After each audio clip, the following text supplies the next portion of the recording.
नमस्कार आर के त्यागी, ओम सच्ची जनवाणी नमे चैनल पर आपका स्वागत है। Please subscribe my YouTube channel and share the video as much as possible.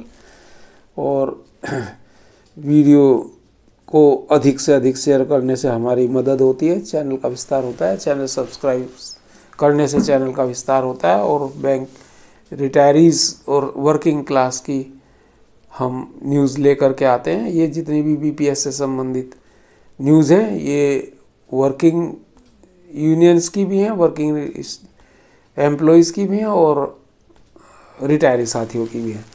अब एक मैं आपको, एक मेरे साथी हैं गुणाशेखरन और एक्स कैनरा बैंक के, तो इन्होंने एक मैसेज भेजा है। ये कहते हैं, updation is already in your pocket, be sure bank pensioners will have the last laugh because of the imbroglio created by IB and UFU unwittingly become a fait accompli for this sordid state of affair.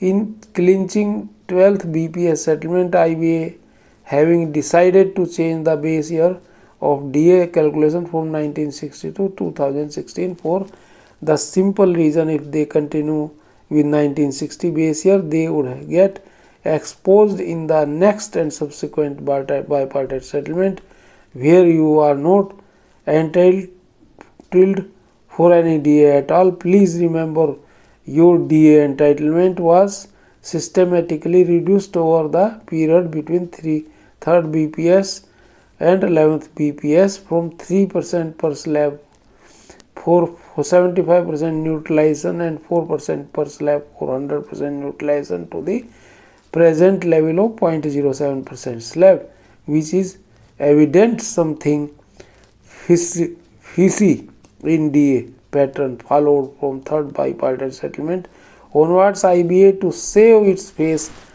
has decided to change the base year for DA calculation from 1960 to 2016, and UFU unwittingly became a fait accompli. IBA had to necessarily extend the benefit of 100% neutralization to pre-November 2002 retirees to treat them at par with the rest of the retirees and serving employees while moving over 2016 base year, and that is how we get 100% neutralization for pre-November 2002 retirees even without a formal demand from UFU. Please remember, IBA strongly contested our demand for 100% neutralization for pre-November 2002 retirees in various courts and in the curative petition at the apex court, where we lost the case, resulting in justice being denied. UFU exposed its inability to get our just demand, and ultimately IBA had to extend 100% day neutralization for pre-November 2002 retirees. So also IBA have to necessarily update basic pension by merger, excretia, or whatever name they call while moving to 2016 base year for DA calculation, since DA will have to be paid to the pensioners according to the pension regulations 1995, the same rate at which serving employees are paid. That is why I claim the pensioners will have the last laugh. It's only a matter of time, a few weeks or months. Updation is already in your pocket. You will have the last laugh. Gunasekaran R, ex Canara bank है। तो एक इसके अलावा भी मैं एक message आपको बता देता हूँ। जो ये विश्वनाथ बंदोपाध्याय हैं, रिटायर्ड DGM है, पर्सन एंड HR के, देना बैंक हेड ऑफिस मुंबई, और आजकल टेक्सास में रह रहे हैं, USA के। वहीं से इन्होंने भेजते रहते हैं ये message.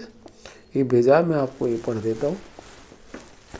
Delay in signing BPS is nothing new but a legacy, as can be seen from the empirical evidences. Perhaps the signing of 11th BPS made a history 10th BPS expired on 31/10/17 and 11th BPS was signed on 11th November 20, यानी कि 3 साल के बाद, after long 3 years of marathon negotiation. This is time 11th BPS expired on 31st October 22, and for the first time the DFA instructed IBA to conclude 12th BPS on 31st 12/23, probably keeping in mind the ensuing general elections. बिल्कुल ये निश्चित है कि election की मेहरबानी है. Both parties, that is IBA and UFB, started negotiation in the right earnest, formed small committees and discussions progressed expeditiously. Finally, they signed the MOU on 7th December 23, well within the stipulated date, but alas, the matter halted there itself, without assigning any ostensible reason by either party. This MOU was unique in the sense that the pensioners issue was also included in the negotiation for the first time, and new thing inserted as ex gratia for all the pensioners up to the 2022. But nothing progressed thereafter. Reason kept secret like wartime. Warlike. The General Secretary of AIBA reiterated that the BPS would be signed in the time and the details of the settlement are being worked out. Later, he again said that the ex gratia was being fine-tuned. We know most of the details of settlement are finalized every time simultaneously during the course of negotiation, and it took minimum time to finalize everything thereafter. Both sides used to do complete homework before signing the MOU. But why it is taking so much time now? It is nearly 3 months, but nobody knows where it stands. What was the need for fine-tuning? Was it not discussed in detail during negotiation? Had there any deficiency in the proposed ex gratia? Who will answer? Some people are saying the delay is due to the pending MC Singla case in Supreme Court, but it is wrong. Singla case was filed in February 2016 and 11th BPS was signed in November 20. If there was no issue about this case at that time, then there cannot be any issue this time also. Moreover, Singla case is altogether on a different issue and has nothing to do with BPS. The petitioners have nowhere prayed that BPS should not be signed between settling the updation issue. Another pertinent point is in MOU of 7th December 23, para 5 stated that without prejudice to the demand of the unions for pension updation. This is a childish concealment of truth. Every time before the negotiation of BPS, the unions associations place a long list of the charter of demand. Most of such demands are either not discussed or not settled or carried forward in the name of residual issues. It continues to remain as residual till the negotiation for next BPS starts. Neither party raises any point of prejudice. Not discussing or not settling any demand does not become a point of judicial periphery. No settlement of the demand of the unions does not evoke a legal privilege of the unions to approach challenge in the court of law. Secondly, when the unions associations are signatories of the MOU, how they can claim that the MOU has prejudiced their demands? Simply laughable.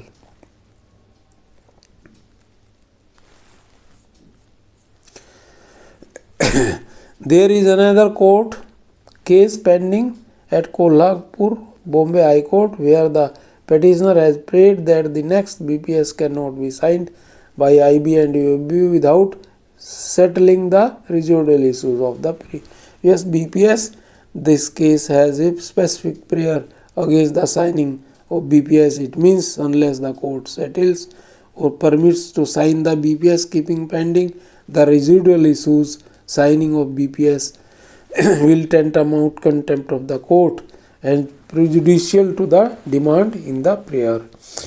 It's clear that MOU has tried to escape the fear of contempt of court pertaining to this court case, and this is reason for delaying the signing of BPS.